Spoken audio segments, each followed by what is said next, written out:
Golden break. Never. Ay! Ay! Pumasok Hindi yung uno. pala It's a good pumasok break. yung uno. 13-10 sa doubles. Eric Navarrete won over itong si Jerson Cumayas. A record, an impending record for Parañaque, if anything, as Negros Occidental. Oy. Kita yung dos. But do you attack the 9 ball which is right in front of the corner? They did. Packet! They did, and they missed. And Raymart Kamomot, kanina, 3 bola lang, 4 na bola na.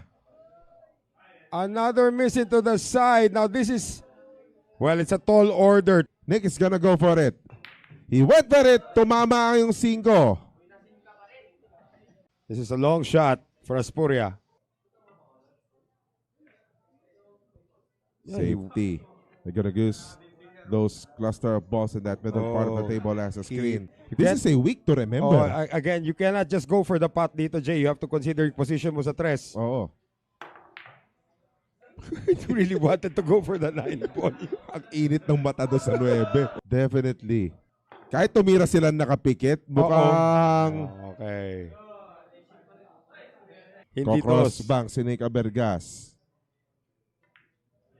Banayad na Banayad. cross bank. He Yes! got it. Oh. Parañaque looks like we'll end this with an abbreviated rack. They did! And Parañaque got this tandem first day victory.